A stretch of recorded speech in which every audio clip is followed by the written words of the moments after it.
Bona tarda a tothom. Avui iniciem un cicle de xerrades que en diem Federalisme Ara, cicle Federalisme Ara. I per què aquest cicle en aquests moments? Pensem que estem en un moment complicat i veiem molts aspectes que ens podrien fer pensar que podríem avançar cap a un model federal d'Espanya. Però hi ha altres coses que hi van en contra. És a dir, estem en un moment d'aquells que poden passar moltes coses diferents. Ens va semblar que era important que generéssim aquest cicle de discussions per anar clarificant idees, per anar pensant i per generar debats sobre el tema. Aspectes positius que pensem que van en aquest sentit. Hem estat durant 45 anys en un procés de descentralització d'Espanya i sense seguir un model clar, però ara hem arribat una mica cap al final de la transferència de competències i resulta que molta gent diu, home, potser hauríem de tendir cap a un sistema federal, donat que si ens assemblem amb alguna cosa, sembla que el que més ens assemblem és amb això. Aquest seria un aspecte positiu, diguem que tenim un entorn que sembla que ens obliga a fer canvis a Espanya i que aquests canvis podrien anar cap a aquest sentit. Un altre aspecte a tenir en compte és que tenim un govern de coalició format per dues forces polítiques que les dues es declaren federalistes. És a dir, aquí hauria de sortir alguna cosa, no? Almenys teòricament se'n declaren. Es pensa que a Catalunya el PSC sembla que s'està transformant en la força diguem que podrà tenir opcions de govern properament i sembla que és la força que va pujant, vol dir que també serà un element, un factor que podria influir en la política general espanyola i podria influir sobre el govern d'Espanya. I a Catalunya també podria propiciar-se un pacte en aquest sentit. Després veiem que la idea del federalisme apareix cada vegada amb més força als diaris, a les tertúlies, és a dir, cada vegada hi ha més gent que parla de federalisme o que escriu sobre el federalisme. I inclús hi ha gent que s'organitza per dir-se que són associacions federals, no? Federalistes. En fi, d'alguna manera s'ha perdut aquella ignorància inicial i tanta por que hi havia al principi a parlar de federalisme. També hi ha un altre factor, és que entre les forces polítiques que volen centralitzar Espanya i entre els que volen separar-se d'Espanya, jo crec que la major part de la gent comença a veure que el federalisme seria aquella opció de consens, aquella opció més sensata o aquella opció més central, la que ens podria unir a tots. I després una altra cosa que jo veig també és que per governar es requereixen pactes entre moltes forces polítiques diferents en aquests moments. I el pacte que propicia el govern d'alguna manera està format per forces ideològicament molt diferents, forces de dretes, forces d'esquerres, forces nacionalistes, i llavors jo penso que l'acció de govern tindria més sentit que treballés també en l'eix territorial. És a dir, tindria sentit que treballés en aquest sentit. Ara, hi ha coses molt negatives. Per exemple, la crispació, la polarització política que existeix, que fan que uns pactes que haurien de ser d'estat, que haurien d'aglutinar la major part del Parlament, es fan difícils entre una esquerra i una dreta, diguem que es visualitzen com a adversaris, no com a adversaris polítics, sinó com a enemics, com a enemics de... Després, una altra cosa bastant negativa i que no ajuda gaire és que la majoria de les comunitats autònomes o estan en mans dels que volen una Espanya més centralista o dels que volen la independència. És a dir, tenim pocs governs autonòmics que siguin federalistes. I a més tenim entre les forces d'algunes comunitats autònomes i també les forces que donaran recolzament al govern, tenim alguns que parlen de federalisme però en realitat el que estan pensant és en el confederalisme. És a dir, que seria, si no hi ha un model clar a darrere dels pactes, podria ser que anéssim en camí contrari. Bueno, tot aquest panorama ens fa pensar, ens ha generat la idea de fer aquest cicle, com deia. Aquesta primera sessió, com que comencem, li hem titulat Implicacions dels pactes de govern, és possible avançar cap al federalisme? Bueno, ara parlarem. En principi comptàvem amb en Xavier Bosch i aquí no hi ha l'Ignacio Corredor. A veure, comptàvem amb Ignacio Corredor, aquest matí m'ha dit que li era impossible venir, li ha sortit una cosa, em sembla que l'han cridat des de la vicepresidència del govern d'Espanya per alguna cosa i ha vingut el José Ramón Martínez Romero a parlar de l'Ignacio Corredor. Em sap greu, però no en som responsables d'això.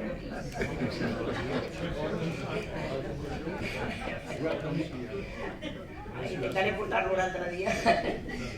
Bé, Xavier Bosch, el coneixem, jo penso que sempre ha estat molt al costat nostre, és barceloní, és llicenciat i doctor en Dret per la Universitat de Barcelona, diplomat en Estudis Avançats per l'Institut d'Estudis Polítics de París, ha sigut degà de la Facultat de Dret i vicerector de la Universitat de Girona i des de l'any 2000 és catedràtic de Dret Constitucional. I jo penso que una cosa que el caracteritza bastant és que el veiem molt en la premsa, és a dir, és una persona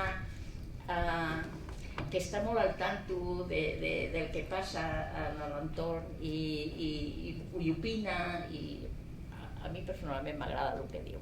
Vull dir, ens agrada la seva opinió, és una opinió sàvia i compromesa. Llavors, penso que li agraïm molt que estigui aquí. I bé, el José Ramón Martínez Romero, ell diu que tiene alma de reportero.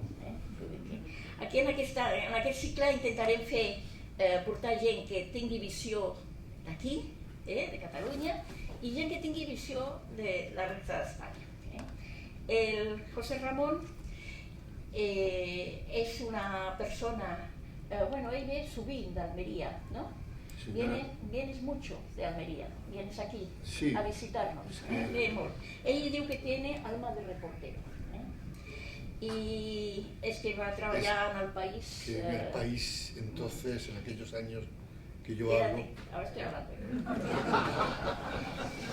Y és president d'una associació que recull gent de diferents parts d'Espanya que són Amigos de Catalunya.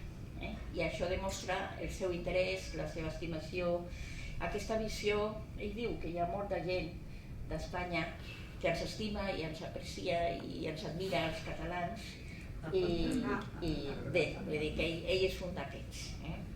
Li agraïm també molt que sigui aquí i que en una trucada que li he fet jo aquest matí i li he dit si em podia substituir a l'Ignacio Corredor, ningú és substituïble, això és obvi, i l'Ignacio Corredor té un perfil i el José Ramón en té un altre, però també té una visió que a mi em sembla que pot anunciar bé conèixer. Com hem enfocat això? A veure, donarem la paraula 20 minuts a en Xavier i 20 minuts a en José Ramón, i després ells es podran contradir, afegir coses, matisar, el que considerin oportú de dir-se un a l'altre. I després us donarem la paraula a vosaltres perquè pugueu fer algun comentari o pugueu fer alguna pregunta que us sembli convenient. Doncs comencem amb en Xavier Arròs. Molt bé, doncs moltes gràcies, estic encantat d'estar aquí. Si he de fer alguna cosa per federalistes d'Esquerra, doncs em sento sempre com a casa. En fi, per tant no és res extraordinari. és una mica difícil, després de la introducció que ha fet la Mireia, analitzar el que té a veure tot el que ha significat el procés de formació de govern amb una projecció cap a un model federal, un avenç hipotètic cap a un model federal. Però de totes maneres, a banda de les coses que ell ha plantejat, jo crec que hi ha aspectes que es poden destacar, subratllar i potser afegir-ne d'altres. En primer lloc, caldria situar, com ell ha fet, que l'estructura de l'estat autonòmic ja és una estructura molt propera a un model federal. Però passa com allò de la comèdia de Molière, aquell que de sobte descobria que estava parlant en prosa sense saber-ho. Doncs som un estat gairebé federal que no ho sap i en alguns casos, el que és més trist, no vol saber-ho. Per què és així? Doncs en primer lloc perquè tenim una descentralització política. La paraula política és important perquè vol dir que els ens descentralitzats, és a dir, les comunitats autònomes, poden fer lleis en el marc de les seves competències, que podem discutir si són moltes, poques o ja està bé. Però aquesta possibilitat de fer lleis és fonamental. Sense això no podríem parlar de federalisme. També sabem que hi ha una de les altres característiques dels estats federals, i és que quan hi ha un conflicte de competències no es resol sobre la base de majories polítiques en un cantó o en un altre, sinó que es resol sobre una decisió que pren un tribunal, el Tribunal Constitucional, que té sovint una línia que s'inclina més cap a les posicions de l'Estat més que de les comunitats autònomes. Sí, podríem discutir-ho i podríem fins i tot millorar la tècnica de distribució de competències. Però com a mínim aquestes dues característiques també la tenim. Ens en falta una altra, institucional, que és la de que les comunitats autònomes, com a tals, participin en dos aspectes que són crucials pel funcionament d'un estat com és un estat federal. En primer lloc, el Senat, que el Senat sigui un Senat de comunitats autònomes. No té sentit repetir la mateixa circumscripció electoral pel Congrés i pel Senat, variant només la fórmula electoral i afegir després, com si fossin una cosa accessòria, els senadors elegits per les comunitats autònomes. Això no té molt sentit. Podríem avançar cap a aquesta reforma, però jo sóc una mica escèptic. Em jubilo l'any 24, i el primer article acadèmic que vaig fer l'any 81, amb el professor Eliseu Aja, doncs ja parlava de l'interès d'una reforma del Senat, o sigui que facin-se una idea.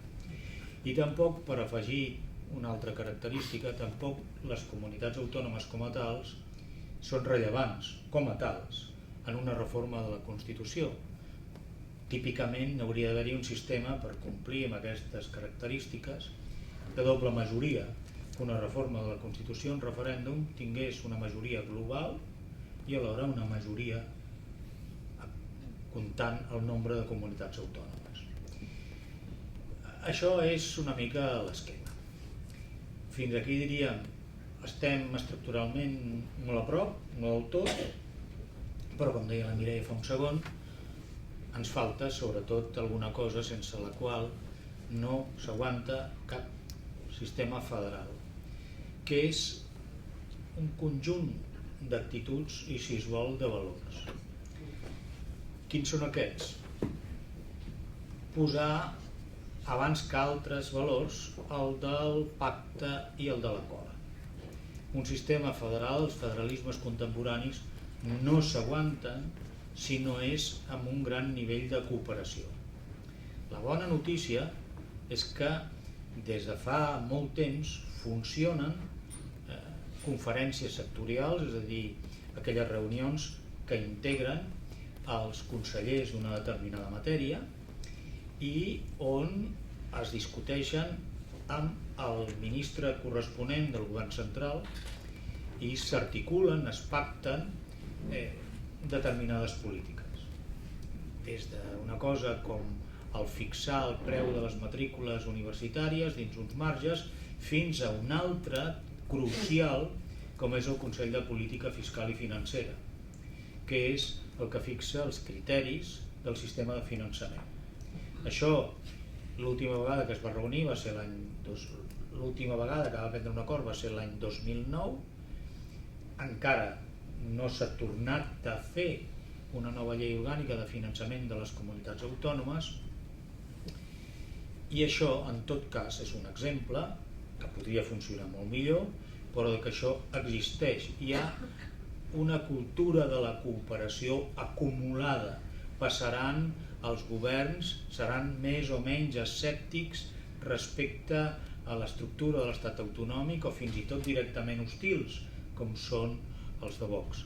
Però hi ha aquesta pràctica, hi ha una forma de treballar que se situa en els nivells de funcionaris, si volen vostès, però que finalment hi ha una evidència. Portem 40 anys d'un sistema autonòmic, l'estat més centralitzat d'Europa i podríem dir més a lo bèstia sobre la base de dictadures. En 5 anys es va convertir en un estat autonòmic, amb molts desequilibris, amb moltes coses de millorar. Això és difícil que desaparegui de la nit al dia. Per tant, la bona notícia és que no partim del no res, sinó que tenim una base estructural i també una base a vegades negada pels dirigents polítics, que és la pràctica de l'acord, de la cooperació. La cooperació no vol dir renúncia a les pròpies atribucions, sinó simplement posar-les en comú amb la perspectiva del millor servei a la ciutadania, de fer les millors polítiques. I això no treu que a vegades cadascú hagi de fer ús de les seves responsabilitats, i el govern central té una lògica amb unes prioritats i els governs autonòmics en tenen unes altres. I aquí no s'han de confondre les lleialtats de partit amb les lleialtats institucionals. L'alcalde que simplement es digués amén el que diu el president de la seva comunitat autònoma potser seria un magnífic militant, o no sé, però en tot cas el que seria és un pèssim alcalde. Però de la mateixa manera seria un pèssim alcalde si es negués a col·laborar amb el seu president de la comunitat autònoma o el president de la comunitat autònoma amb el president del govern.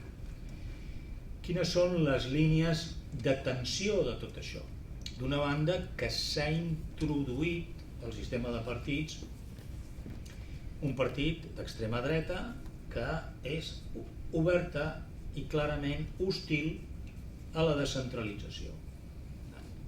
Una música de fons que és la d'un nacionalisme gairebé neofranquista, o sense el gairebé. És hostil directament.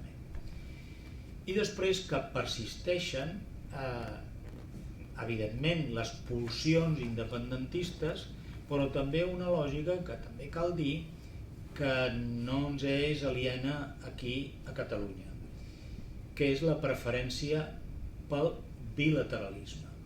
És a dir, he dit fa un segon i ho mantinc, el paper del president de la Generalitat, de qualsevol president de la Generalitat, ha de poder ser el de seure amb el president del govern, presentar les seves reivindicacions, naturalment que sí, però el fer exhibició de que és l'única relació que vol tenir directament amb el president del govern és una gran equivocació. I jo crec que és una gran equivocació en dos sentits. En el primer, per què? Doncs perquè amb 17 comunitats autònomes que porten 40 anys funcionant, no ens podem quedar com si estiguéssim a la Catalunya dels anys 30, a la visió de Cambó. No és així. Hi ha comunitats autònomes que tenen els seus interessos també. I per tant, en un món ideal, la política autonòmica, la política calcada, el que indico ara dels estats federals desenvolupats, és intentar aconseguir periòdicament, cas per cas, aliances amb unes comunitats autònomes o amb unes altres. I això és la lògica del federalisme. Què vol dir això? Que ja està bé que simbòlicament hi hagi una delegació de la Generalitat a Madrid, però idealment, i no és que ho estigui proposant, hauria d'haver-hi, com diuen a algun país, una diplomàcia interautonòmica. És a dir, que hauria d'haver-hi a cada comunitat autònoma persones que pensessin en com podem negociar aquest tema, aquesta conferència sectorial sobre sanitat, sobre immigració, quines comunitats autònomes estan més a prop de la nostra perquè tenen problemes similars. Per tant, aquí ens aliarem amb aquests i demà ens aliarem amb aquests altres. I és lògic que sigui així, perquè no hem d'oblidar també que això és un element general que parla en favor dels sistemes federals, és que sobre una base comuna de comunitat de drets fonamentals hi ha un marge per experimentar. Gràcies a això, els federalismes tenen en el seu si laboratoris de la democràcia. I si fan aquestes polítiques millors els nostres veïns que aquests altres, per què no ens inspirem? Quin problema hi ha en això? Aquesta és una visió que ha de ser la que marqui la inspiració federalista de les polítiques. Si no, encara que això pugui semblar que corregim una essència de la tradició del catalanisme i del catalanisme recent, és que mantenir-nos estrictament en aquesta visió bilateralisme li estem fent un pèssim servei, perquè ens estem privant de la possibilitat de trobar complicitats, aliances, i estem donant una imatge de cara enfora de que la comunitat autònoma, Catalunya, només vol entrevistar-se, només vol tenir aquesta relació bilateral, que ja sé que no és exactament així, però és la imatge que es dona, és la imatge que es percep i no és la imatge que ens fa més simpàtics. Aquesta és una qüestió que crec que convindria plantejar. I les actuacions recents, com la de la consellera d'Economia, de no anar al Consell General de Política Fiscal i Financera, em sembla que és persistir en aquest error. Persistir en aquest error. O és que no tenim un problema de finançament similar, potser, al de la Comunitat Valenciana o al de les Illes Balears. Ja sé que allà governa el PP, però des d'aquest punt de vista hem d'assumir que podem tenir interessos comuns.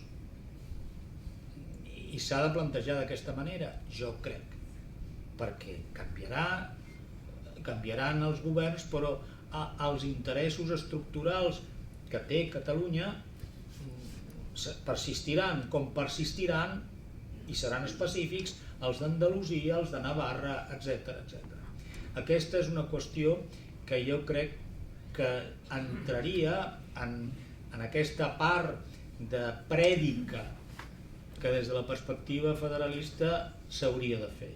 No s'és menys autonomista o catalanista per defensar aliances, per defensar una estratègia multilateral.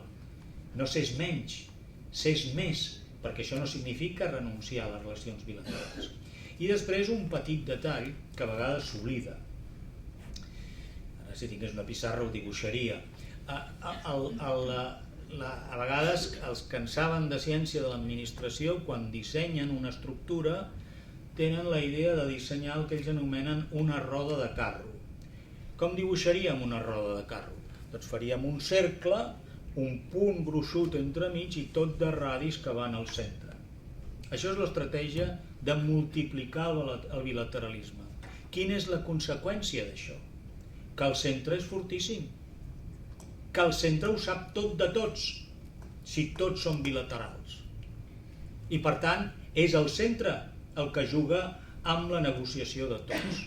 Hi ha experiències en què, entrevistant a la gent, diuen Sí, clar, vostès aquesta comissió d'Agricultura, aquesta conferència deien això, però és que el seu conseller en matèria de medi ambient deia això altre, i a la comunitat autònoma no s'havien parlat entre ells.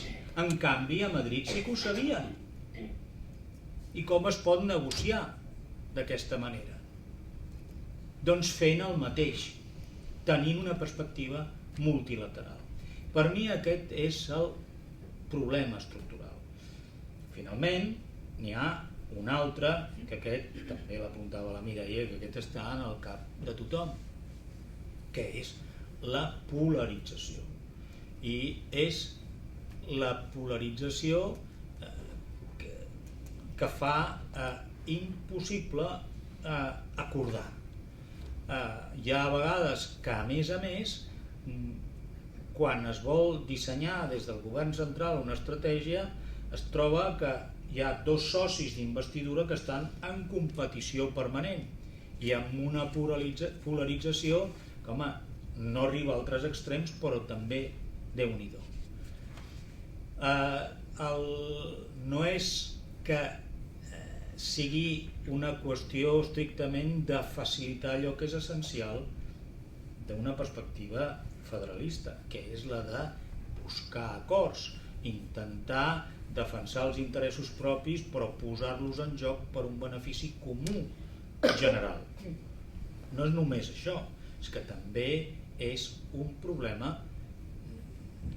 que pot sonar gruixut però ho sabem tots, és un problema de la democràcia, perquè si se genera i es consolida aquesta idea de que l'adversari és indigne i és un perill per la democràcia, al final quedarem els d'un cantó i els de l'altre, cadascú la mar de purs, però d'una patada a base de TikToks i a base de populisme potser ens en sortirem tots plegats. Com se surt d'aquesta espiral quan un és la víctima de la polarització?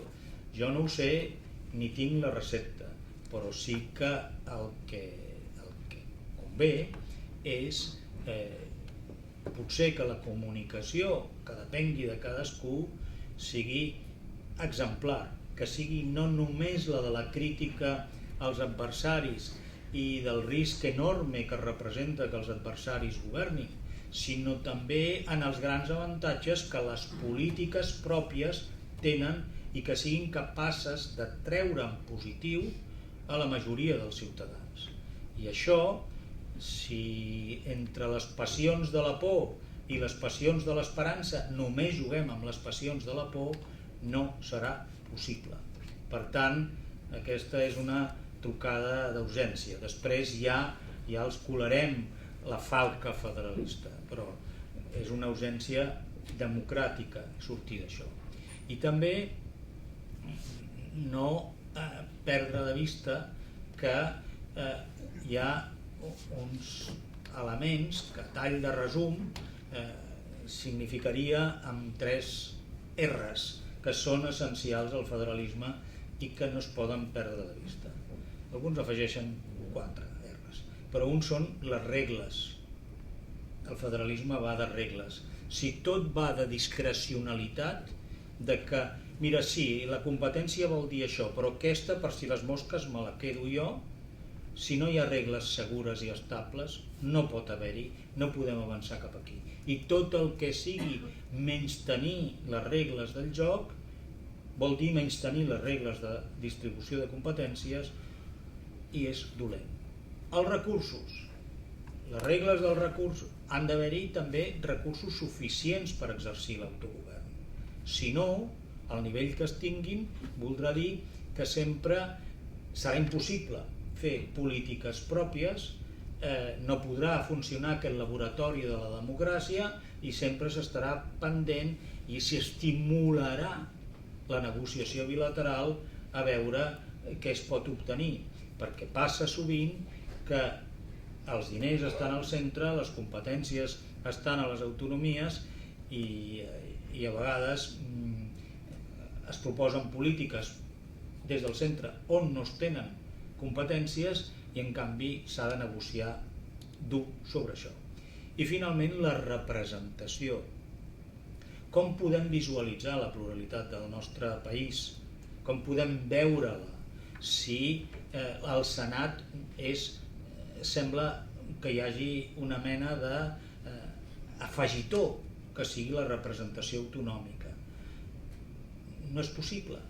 La representació ha d'existir de les comunitats autònomes com a tals i ha d'existir també en una fórmula que es concreti a mig termini, a mig o llarg termini, però algun termini ha d'haver-hi, que els que es diuen federalistes acceptin que l'adjectiu federal ha d'aparèixer a la Constitució, perquè això sembla molt estrany, però és així.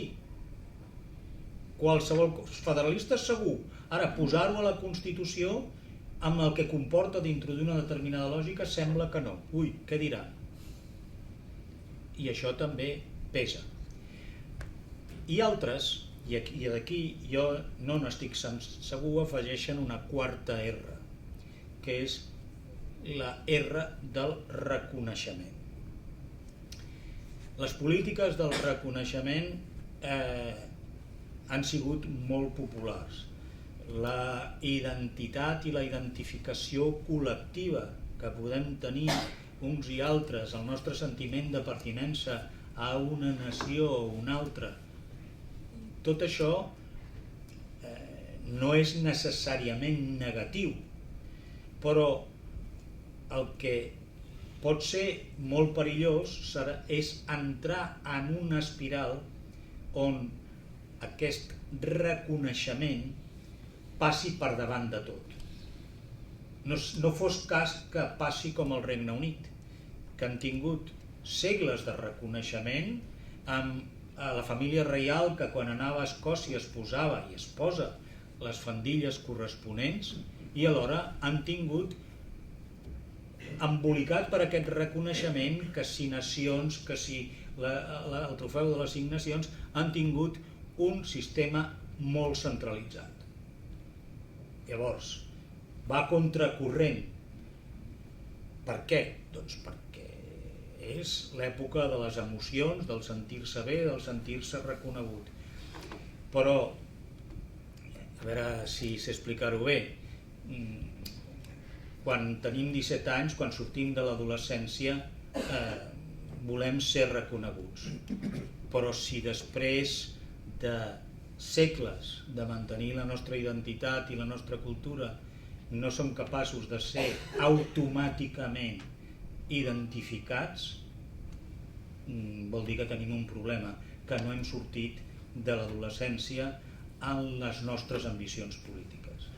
I d'això no va el federalisme. Gràcies.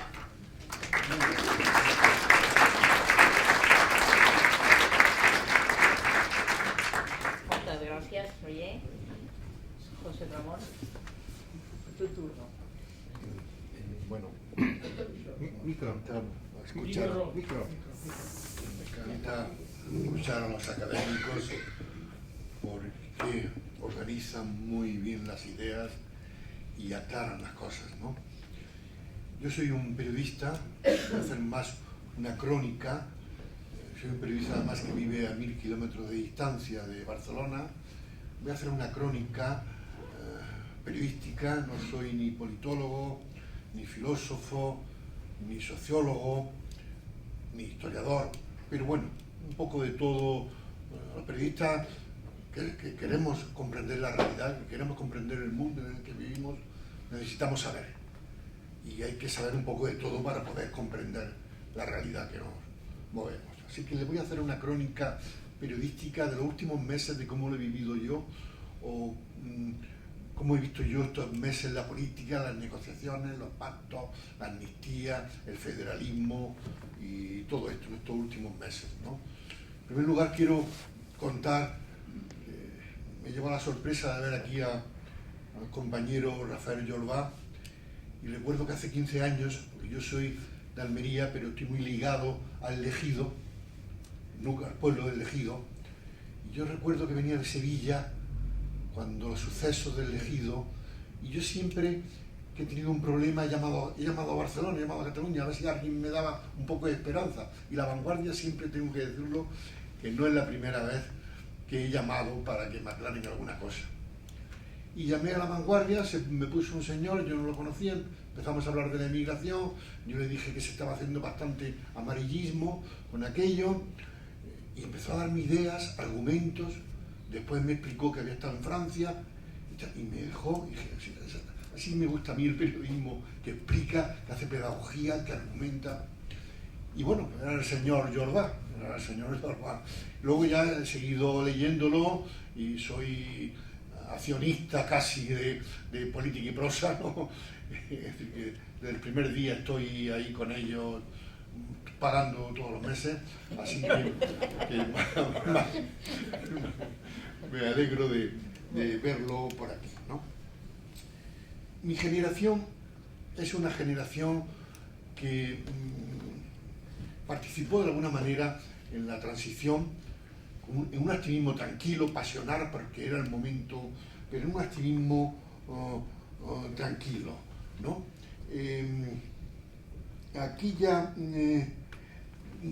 Aquella generación de personas andaluces o almerienses muy vinculados a Cataluña, porque entonces Cataluña era nuestro referente, los mensajes nos llegaban desde Cataluña. Los primeros mensajes, y por supuesto el primer y gran mensaje importante fue el de Tarradellas, Ciudadanos de Cataluña. Por primera vez había un político que nos hablaba de ciudadanos. Ese mensaje de Tarradellas siempre nos quedará. Yo espero que si he empezado con Tarradellas, también terminemos con él, porque la mirada de Tarradellas, sobre todo su carta al director de La Vanguardia, es una carta para reflexionar sobre ella, porque yo creo que traza ahí el camino de un proyecto de Cataluña, una Cataluña de todos, de cómo tendría que ser una Cataluña de todos, que en el fondo yo creo es el tema de fondo del problema catalán. ¿Cuál es la Cataluña de todos que queremos, ¿no? Entonces, llegamos a esta situación, ¿no? Idealizamos mucho a Cataluña. Yo la idealicé muchísimo. Y idealizar las cosas no son buenas, porque se pierde capacidad crítica. Si idealizas una cosa, no eres capaz luego de criticar. Y la crítica es fundamental para mejorar.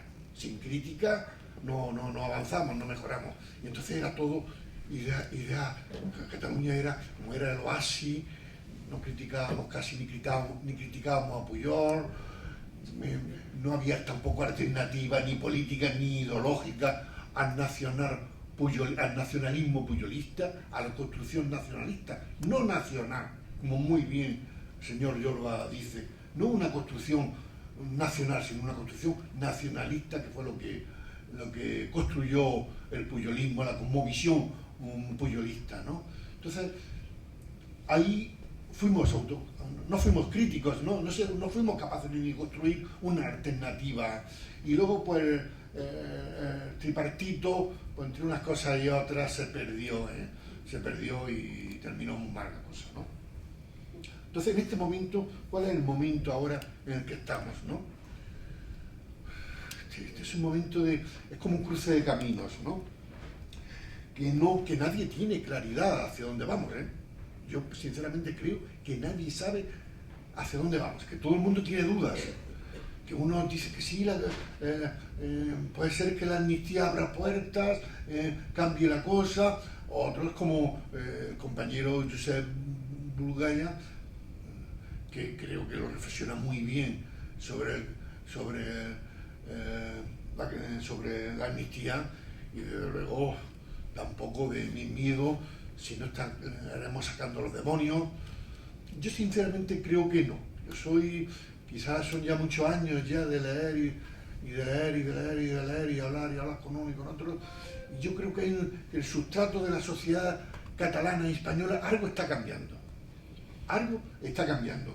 Hace 10 años nadie sabía qué era el proceso, ni nadie sabía qué estaba pasando. Se critica mucho a Rajoy. Rajoy no tiene ni idea de lo que estaba pasando en Cataluña, pero es que tampoco la tenía Pedro Sánchez, pero es que tampoco la tenían muchísimos sectores de Cataluña. Si es que aquí, cuando se dio la manifestación del 8 de octubre, nadie sabía lo que había pasado. Si es que decían todos que era gente que había venido de Madrid. Oye usted, tenemos imágenes del metro y de autobuses de todos los rincones de Cataluña, desde el norte de la frontera de Francia, desde el sur por Tarragona, desde Aragón, llenos de gente. Algo se había visibilizado ahí que había dejado a todo el mundo. El primero fue Santivila en decirlo. No hemos equivocado, hemos invisibilizado a una parte de la sociedad muy importante en Cataluña que no se le escuchaba y de pronto ha salido. Esto por una parte, pero por la otra, yo más o menos tengo una cierta idea de lo que era el puyolismo, pero entonces Cataluña era un oasis, todo tranquilidad, no sabíamos nada, pero el proceso empezó un discurso, empezó a decir cosas, a escribir, y dijimos, yo nunca había oído nada. Es decir, que fueron dos discursos, dos partes de la sociedad catalana que se visibilizaron, que salieron, el discurso de uno y el discurso de otros, de los dos. Entonces yo creo que esto, al final, ya tenemos un diagnóstico, porque ya sabemos más o menos lo que dicen uno y lo que dicen y lo que decimos otros. Ya está todo, casi todo ha salido, casi todo. Por lo tanto, tenemos un diagnóstico que antes no teníamos. Y si tenemos un diagnóstico, tenemos posibilidades de solucionar el problema. Pero primero hay que tener el diagnóstico. Y ya tenemos un diagnóstico. Ya tenemos más o menos un diagnóstico. Por eso yo creo, además han sido 10 años de maduración. Esta mochila que llevamos 10 años de lo que hemos estado oyendo, escuchando en la política, que ya sabemos algo, ¿no? Hemos aprendido, hemos madurado. Sinceramente, ¿no? Yo creo que ese momento ya de empezar, como dicen, como han dicho los 5 presidentes del PSC, ya es el momento de empezar de las soluciones. Y el federalismo va por ahí, ¿no? Es el momento de soluciones, de alternativas. No estás todo el día que si hay que cambiar ya el discurso de la agenda política de este país, ¿no? Y el discurso tanto del proceso como de Madrid, ¿no? Queremos otro discurso, otra agenda política. Por supuesto que ahora se hable de lo que se hable, se va a tensionar la sociedad, porque todo el mundo quiere salir en titulares. Si hablamos del PISA y de la educación, todo el mundo va también a decir lo más bestia para salir en titulares. Pero se han dicho cosas, se han hecho reflexiones muy interesantes. Yo he leído reflexiones muy interesantes desde Cataluña que no he leído en ningún sitio. Y el periódico no ha estado nada mal en ese sentido, ha estado muy bien porque ha sacado bastantes cosas sobre el tema, ¿no? Es decir, que estamos en un proceso de maduración, queremos mejorar, queremos como ciudadanía, queremos cambiar las cosas y sin tanto grito. Es decir, yo noto que hay un cambio, lo noto en mi lectura, en muchas cosas. El federalismo, quizás a lo mejor yo soy un poco escéptico porque acabo de venir del País Vasco de un mini congreso sobre el federalismo organizado por la Universidad de San Sebastián, y me ha parecido muy buena gente que ha habido, y me ha parecido sinceramente que los vascos, sacarlos lanzarlos a la homogeneidad federal va a ser muy difícil, ¿eh?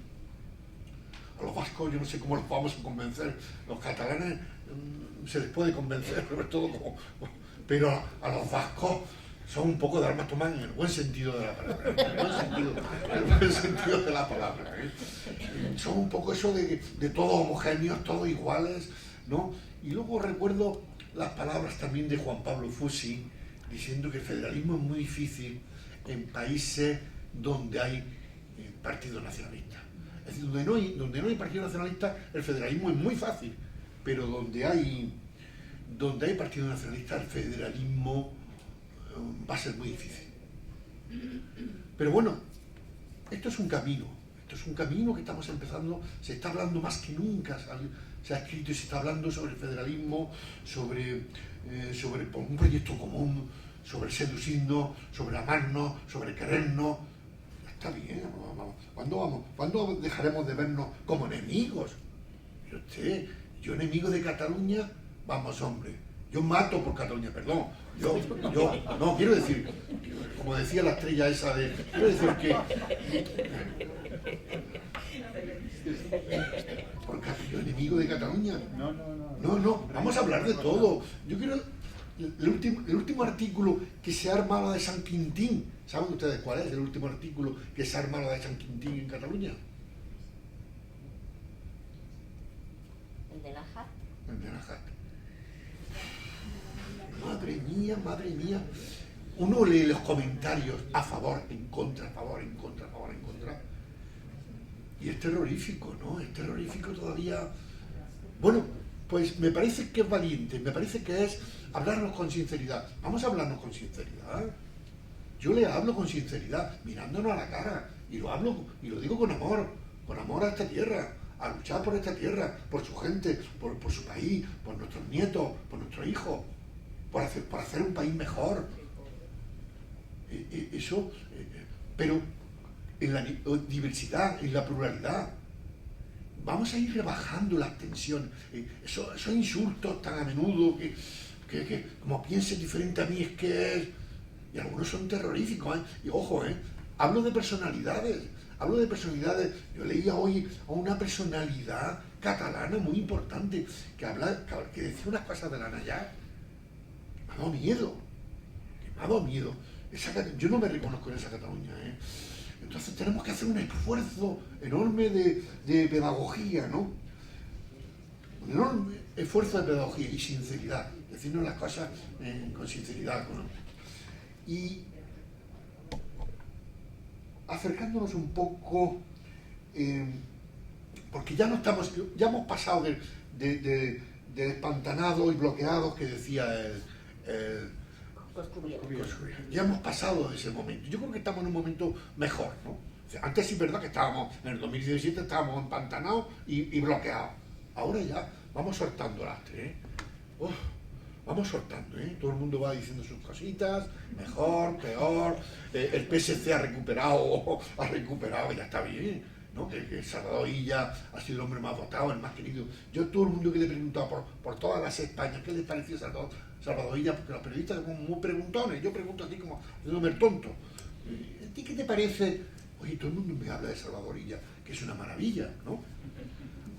Es decir, que será un poquito soso y será mejor no, tal, lo que tú quieras, pero Salvador Illa da la imagen de un hombre serio, de estabilidad, y ese hombre está ahora liderando el más votado, y me temo que todavía lo necesitamos, que necesitamos a Salvador Illa para que la cosa se vaya perdiendo fuelle, para que los extremos, los Vilaweb y compañía, que me perdón, yo creo en la pluralidad y creo que el discurso del odio forma parte del paquete de la libertad y hemos de convivir con él.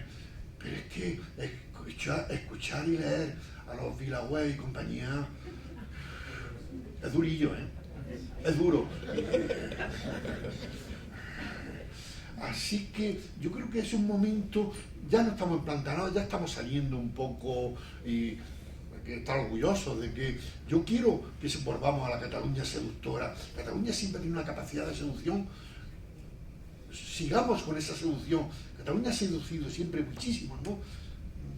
Yo llego a Barcelona y oigo a la gente hablar catalán y castellano y me cambia la cara, ¿no? Es que me cambia, que me siento otro, ¿no? Es decir, que yo creo que es un momento soy optimista, yo lo digo sinceramente, que ya veremos a ver qué pasa, ¿no? ¿No?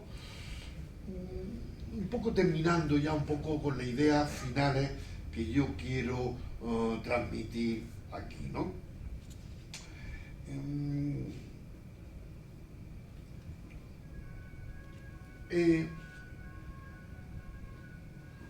Quizás sea el momento de ir ya llegando, buscando el fondo.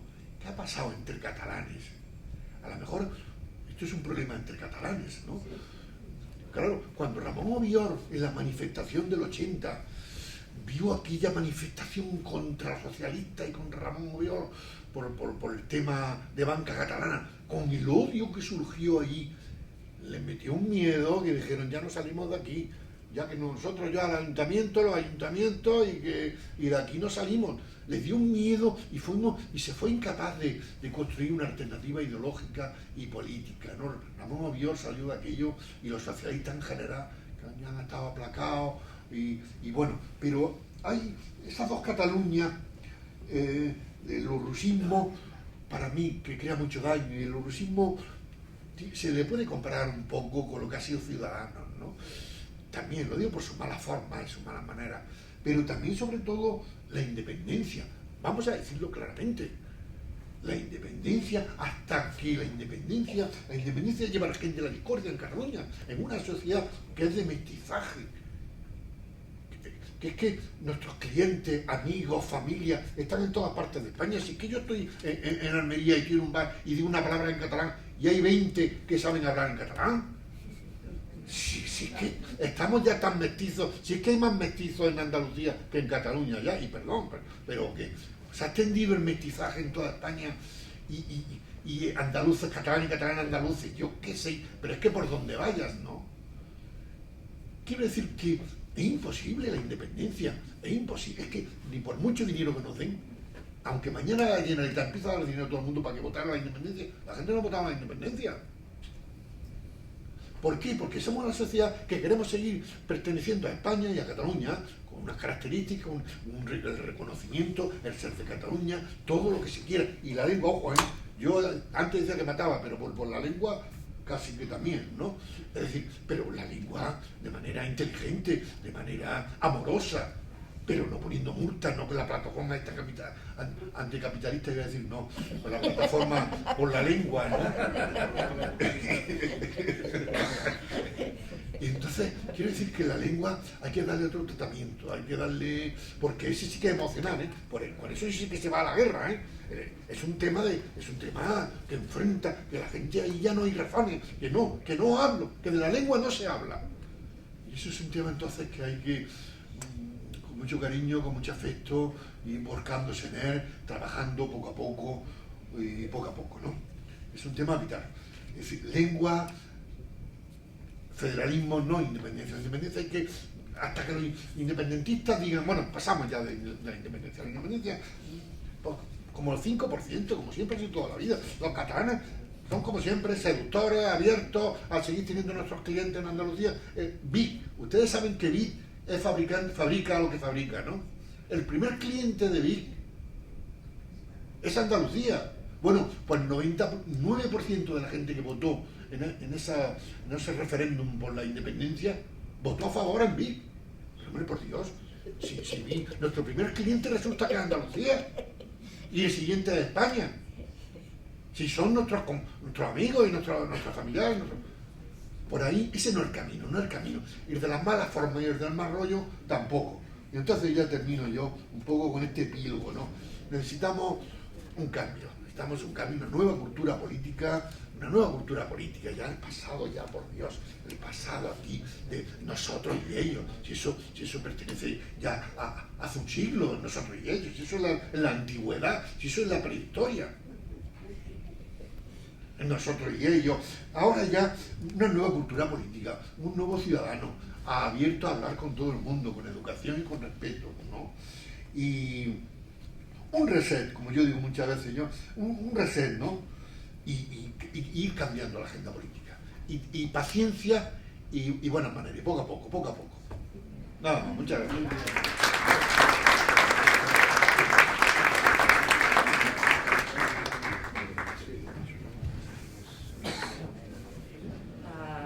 Bueno, ahora viene el turno de pelotas aquí en la cancha. Xavier, has parlat d'aquest quart aspecte del federalisme que tu no veuries clar, que seria el del reconeixement, d'acord? Bé, y tú parlabas, José Ramón, de un nuevo tiempo, de unos nuevos valores. Yo lo que pienso es que tenemos que ser capaços de lluitar per una societat que sigui una ciutadania de tots, independent de qualsevol emoció, de qualsevol religió, de qualsevol sentit identitari, perquè el món cada vegada estem més barrejats, cada vegada som més globals.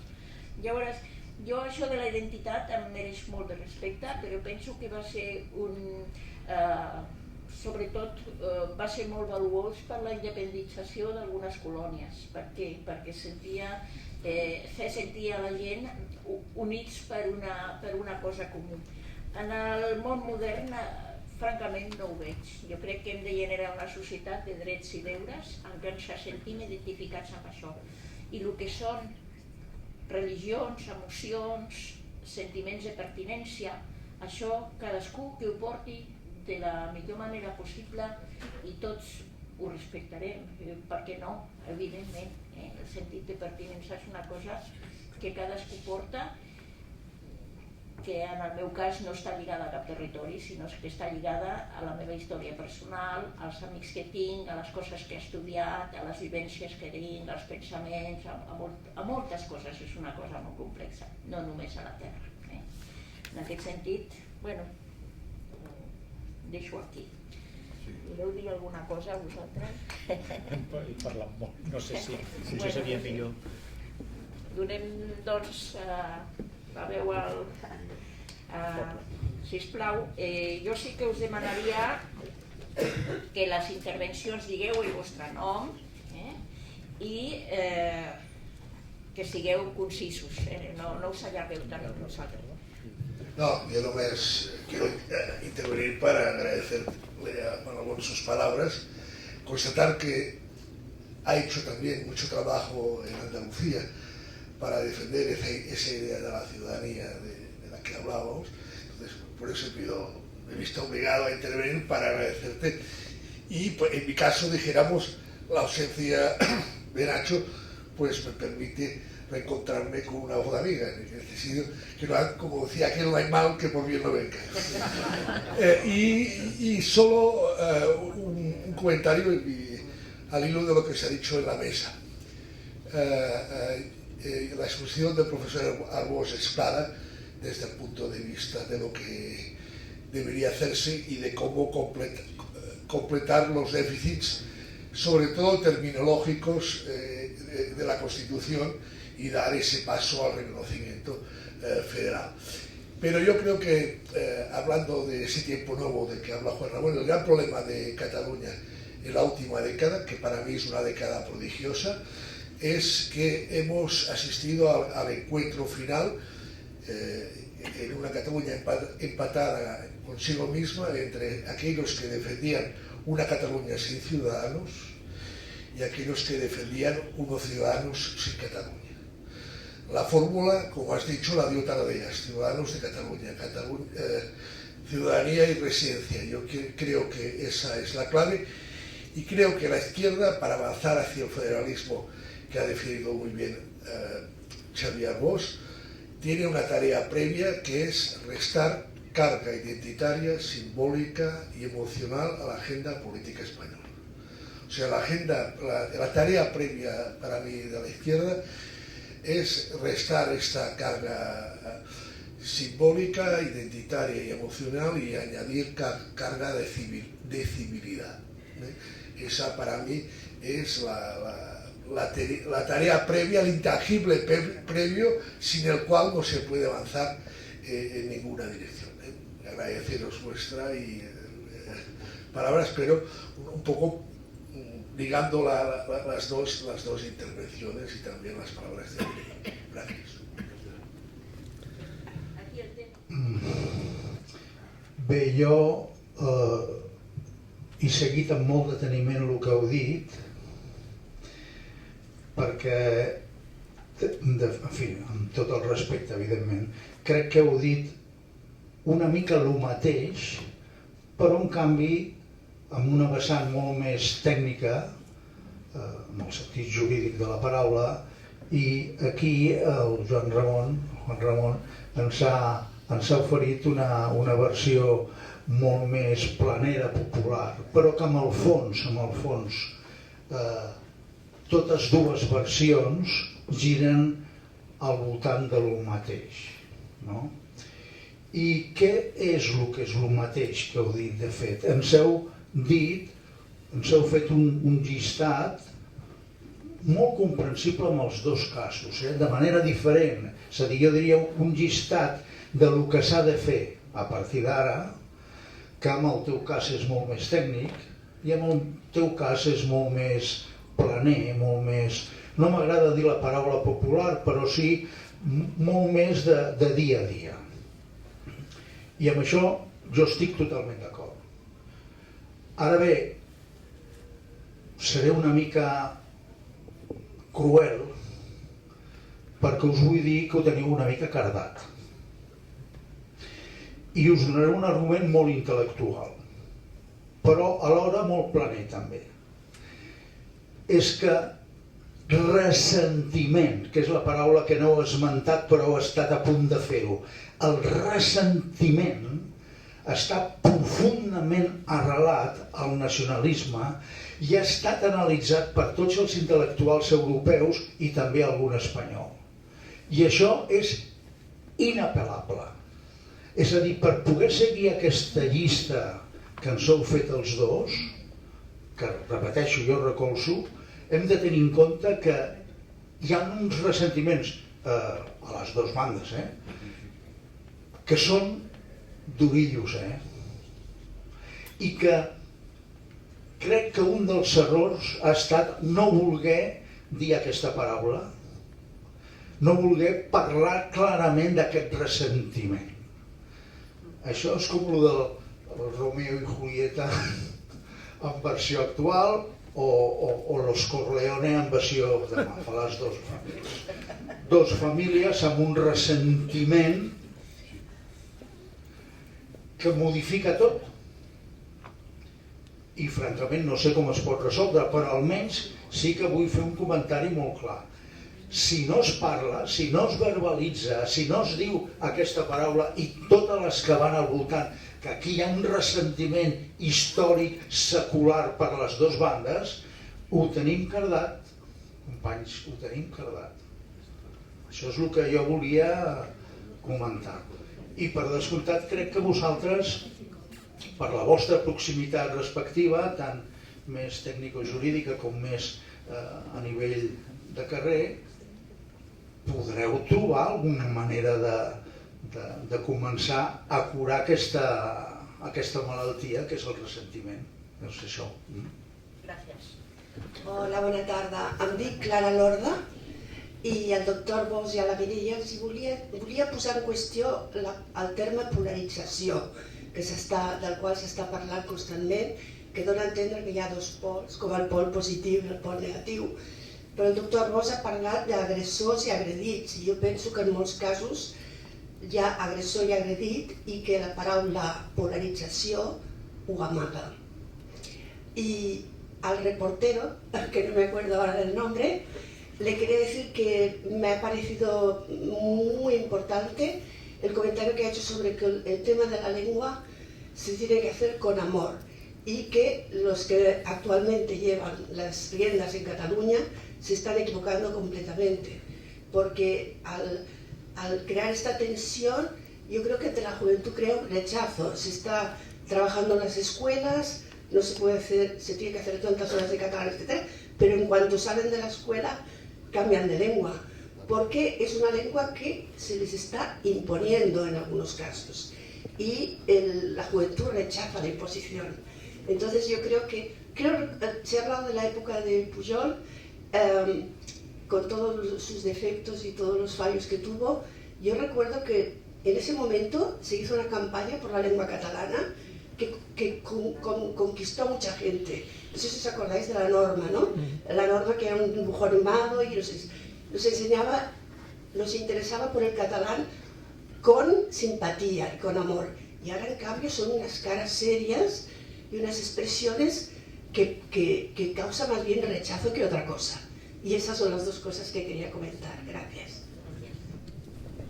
Soc Francesc Esteve i volia comentar dues coses senzilles. Una, ens oblidem sempre de parlar d'Europa. Si no estiguéssim a Europa, tota la manera de veure el problema seria absolutament diferent. I per tant, d'alguna manera, hauríem de tenir aquest marc de referència. I la segona cosa és que el problema és no sé com posar-ho. El problema, diu, és la qüestió de confiança. a mi em preocupa moltíssim l'actitud que té Junts i Esquerra al Congrés dels Diputats. I diguéssim, em preocupa molt... Què? És que com l'acosto, diu xiula. Diu, perquè essencialment, quan es va fer l'acord amb Junts, es va dir hem de trobar que tinguem confiança uns als altres. I des d'aleshores no s'ha fet res perquè aquesta confiança es mantingui, perquè aquesta confiança es pugui crear. És a dir, si tu vas al Parlament Europeu com va fer el Puigdemont i parles de la mateixa manera que podia parlar un mafiós, dient t'amenaço perquè si no no sé què, això pot crear confiança. Això crea confiança perquè els que tinguin de negociar alguna cosa la portin a terme. I per mi aquesta actitud dels líders polítics que no creen confiança fa impossible resoldre moltes coses. I per últim volia dir una tercera cosa, i és que un dels problemes que hem discutit moltes vegades amb en Manel i amb altra gent és que Espanya, a nivell, per ser una cosa federal, s'hauria d'establir quines competències són del govern central i quines de les comunitats autònomes. I avui en dia això, tant el Partit Popular com els socialistes, ho han fet a base de que quan hi ha pressió cedeixen no sé què i se cedeix d'una forma que porta a el que de vegades critica molt el López Bruniol, que és que vas a parar el confederalisme en comptes del federalisme. I això em sembla que és una cosa molt greu. Sí, hola. Soc Paco Salazar, socialista federalista, de Sants. Aviam, tot el que s'ha dit, evidentment, com ha dit ell, és evident. Vull dir, el que hauria de ser i estaríem tots molt contents de que es posés ja a construir-lo. Però la situació en què estem ara és tan greu perquè s'està produint una regressió de la democràcia tan enorme i uns enfrontaments tan bèsties pel poder. Estem veient, per exemple, que la reunió que han tingut els fatxes, entre cometes, a Itàlia, amb l'Elon Musk, reforçant amb la seva tecnologia tot aquest moviment antidemocràtic i quasi fascistoide. Aleshores, clar, parlar d'anar a la via federalista és com dir anem a construir la teulada, una teulada molt maca, quan encara l'edifici no l'acabem de tenir assegurat les bases de l'edifici, que és la democràcia. Clar, és com dir anem a portar aquest home a que el pentinin, li pintin, li posin molt guapo quan s'està morint, vol dir, quan encara l'hem d'operar, primer el salvem i després ja actuarà. Aleshores, a mi em preocupa que la regressió aquesta tan gran que estem tenint, aquest enfrontament tan gran dreta i esquerra, on s'està qüestionant la democràcia, o sigui, s'està tornant a dir la democràcia no funciona, heu de confiar en líders carismàtics, heu de confiar en un despotisme il·lustrat, perquè la democràcia popular no funciona, perquè la gent no està madura, no la sap funcionar. Aleshores, aquest és el gran problema. Primer, hem de reforçar la democràcia, ser incapaços, i de passar de lo de Machado, ¿no? Españolito que vienes al mundo te guarde Dios, una de las dos, España es adelante del corazón. Jo soc de Granada, aleshores vull entenc molt bé això que tu dius d'Almeria. I, clar, què hem de fer els demòcrates? Què hem de fer amb aquesta situació de que el president no pot parlar amb el líder de l'oposició? El líder de Vox, la sortida de Vox és un gran problema, està deteriorant la democràcia espanyola, 40 tants anys de democràcia i s'està esmerçant. Aleshores, vol dir, és una gran preocupació. Per fer el federalisme primer hem de reforçar això.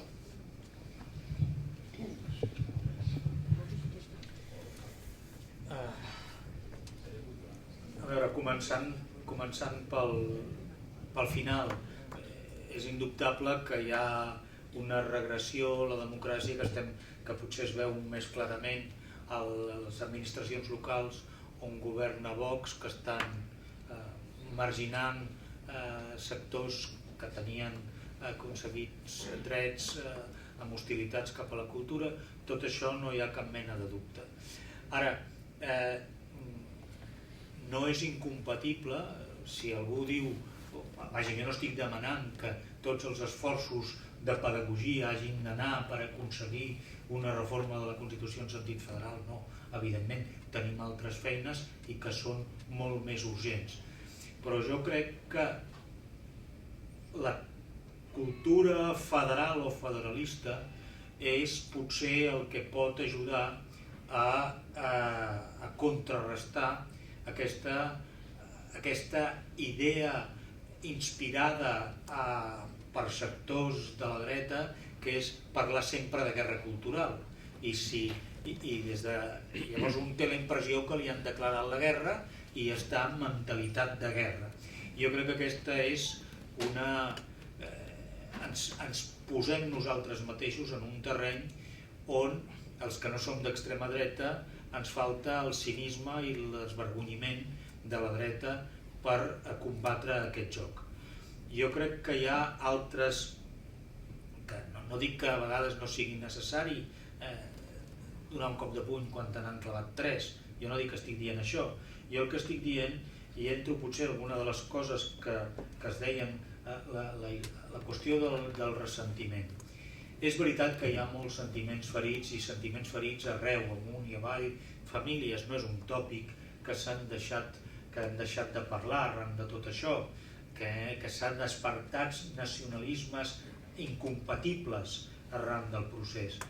Però mentre no hi hagi algú que trobi una fórmula, que jo no la tinc, que potser existeix per solucionar això, que potser una d'aquestes fórmules és parlar-nos, mirar-nos, hi ha una altra fórmula que és posar-nos a treballar en coses concretes i intentar vincular davant les passions destructives i paralitzadores com és la por, una passió constructiva com és l'esperança, amb coses concretes i amb la idea de que s'està treballant per coses concretes, fins i tot més enllà d'assolir els objectius. Només la idea de comprometre, i això jo crec que especialment els més joves que tenen causes i mobilitzacions molt concretes, potser menys ideològiques, ens estan inspirant. I llavors aquí cal posar-se a la feina i potser mentre estàs treballant i estàs intentant definir millor quines són les polítiques pel teu ajuntament, les millors polítiques sanitàries, què es pot fer i crear debats sobre aquestes qüestions, no l'anéssim fòrum sobre si sobirania o independència, sinó un fòrum social raonable sobre l'educació, sobre la sanitat, posar-nos a treballar conjuntament amb aquests objectius ens ajudaria, jo crec, una mica. És veritat que potser quan tantes vegades parlem d'un problema, al final ens quedem com les serps i els ocells, no? Ens quedem fixats en aquest problema i no hi ha altra cosa. I això passa amb la polarització o la paraula polarització, que hi ha antagonistes, hi ha una lògica que s'alimenta periòdicament. Per això, i si baixéssim la mirada d'aquesta serp i ens poséssim a mirar quin camí tenim davant i el podem escollir, potser jo crec que milloraríem una mica. El nostre seria una mena de teràpia ocupacional després d'aquestes passions tan destructives per les que hem passat. Ens hem oblidat de parlar d'Europa, és veritat, però potser la idea essencial és la de plantejar la realitat europea, és veritat, que és un model de diferències, costa a vegades dir que és un model d'èxit, però com tot, és un model d'èxit o no comparat amb què, és que volem un món sense Europa. Quant temps ha passat a Europa sense que hi hagi una guerra mundial que esclati en el seu si? Doncs, en comptes de buscar, no és una resposta ni una crítica ni molt menys, però en comptes de buscar l'enèsima aspiració absoluta, inspirem-nos en les coses concretes, inspirem-nos en la negociació, inspirem-nos en l'estímul que dona les subvencions i haver-les d'acreditar. Aquestes són pràctiques que realment ens han d'inspirar i per sortir d'aquesta idea de la societat de desconfiança a les que tots els nivells els estem. Si ens adonem que no tenim més remei que cooperar, la confiança és un element indispensable, no ve donada, ve de la pràctica, i per això potser aquestes reflexions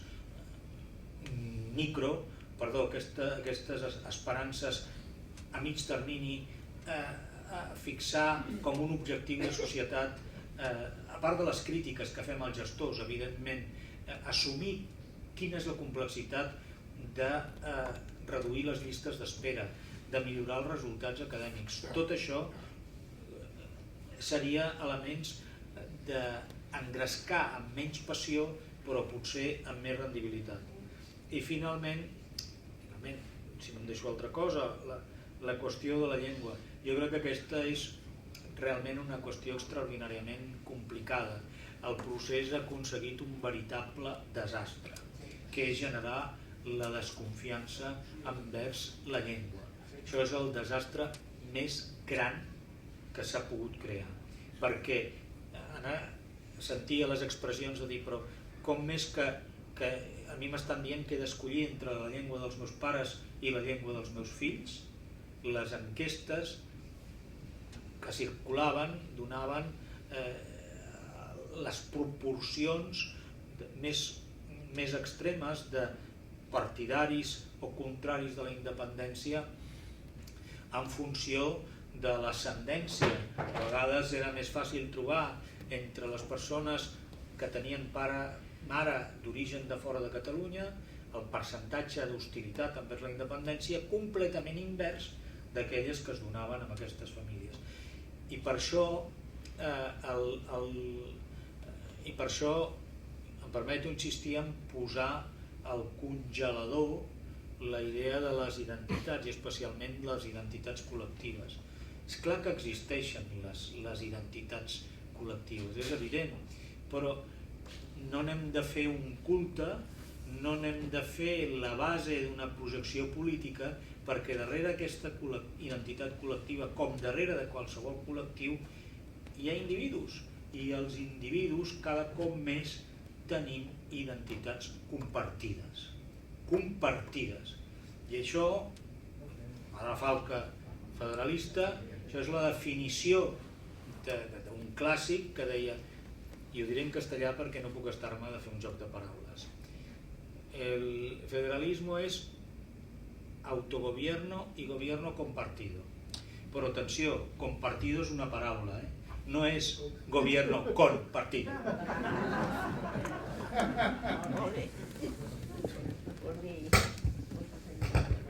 Sí, dos pequeñas cosas. Una sobre el resentimiento, que efectivamente se ha construido ahí un discurso de mala leche, de odio, de animadversión hacia el otro, que a veces yo creo que la única solución es la catarsis, ¿no? Darme un panizón y luego ya salir, empezar a respirar, ¿no?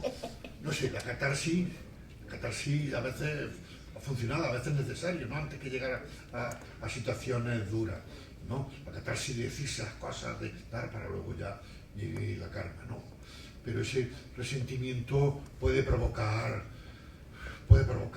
miedo, me da decirlo, ¿no? Y sobre la identidad, a mí me ha parecido el argumentario de Jolobá sobre si Ciudadanos sin Cataluña o Cataluña es con Ciudadanos, genial, esa idea hay que extenderla. La dijo usted hace 10 años en su librito, en uno de sus libros, pero esa idea tenía que popularizarse, ¿no? por lo menos en Cataluña y en el País Vasco, ¿no? Porque los andaluces, a mí si me preguntan qué soy, yo digo, soy más catalán que andaluz, en el buen sentido de la palabra, ¿no? Pero en Cataluña, donde el tema de la identidad es tan fuerte, pues ciudadanos sí, personas, y Cataluña como comunidad, como proyecto común de todos, ¿no? Hilar esas dos cosas de la identidad puede ser, yo creo que lo más idóneo, ¿no?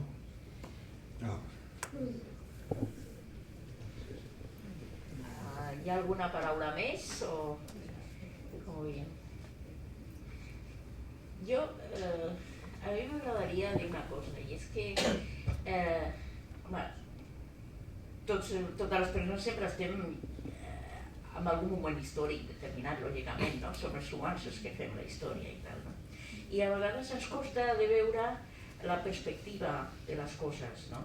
Llavors, quan hi havia tot el procés, en marxa tot el procés independentista, jo penso que era, a part d'aquesta tensió en què semblava que hi havia aquestes dues parts que no es podien parlar entre si, hi havia una por a què passaria si realment s'aconseguiria la independència o no. I ara, com ha dit en José Ramon, hi ha realment una desinflamació, no?, d'alguna manera.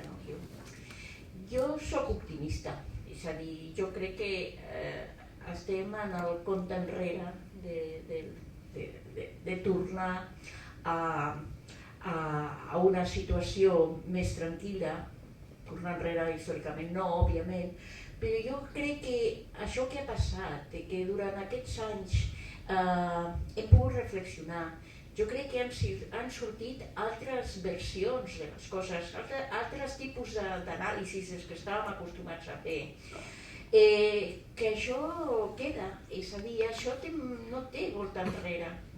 Jo recordo molt bé els anys del pujolisme, en què realment semblava que no podies criticar el nostre president, semblava que era un tòtem, no? I a mi a vegades em feia vergonya que fos el meu president, us ho dic sincerament, però no el podia criticar perquè la gent se m'enfadava, no? Però jo crec que això s'ha acabat, és a dir, hem vist on ens ha portat tota aquesta ideologia i mica en mica vas veient les enquestes com l'independentisme es va refredant, va baixant, com les manifestacions cada vegada tenen menys gent. No podrem, òbviament, evitar que hi hagi gent que senti que aquesta és una idea fonamental per ells i que continuaran lluitant-hi. Però totes aquestes persones que van estar convençudes en un moment donat de crisi econòmica, en un moment difícil per tots, i que no estaven segures, tota aquesta gent està reculant. I en aquest sentit jo crec que estem més preparats com a societat per construir coses. Perquè ara sabem com som, ara sabem que els catalans no som tots iguals, que som diferents, ara sabem que aquella base, fer créixer la base que deia Esquerra Republicana, de sí, només cal uns quants anys més i ja aconseguirem la independència, sabem que no és veritat. Sabem que les noves generacions no s'apunten a l'independentisme, que els independentistes estan en major proporció, els trobem precisament amb generacions, ni els més grans ni els més joves estan entre les generacions intermitges, és a dir, són producte d'una determinada època. Bé, tot això a mi em fa sentir optimista i jo crec que sí que el que hem de fer, com sempre diem els federalistes, és tenir la mirada llarga i anar treballant amb aquelles coses en què puguem treballar. A nivell de sentiments, a nivell d'emocions, a nivell d'estimació i a nivell d'anar treballant en aquelles coses concretes, que és la política del dia al dia, d'anar arreglant, millorant els problemes socials que tenim, anant intentant intervenir-hi per arreglar-los. I aquí arribarem a trobar les coses que ens aproximen a tots. Jo penso que estic molt d'acord amb el que s'ha dit a través d'això.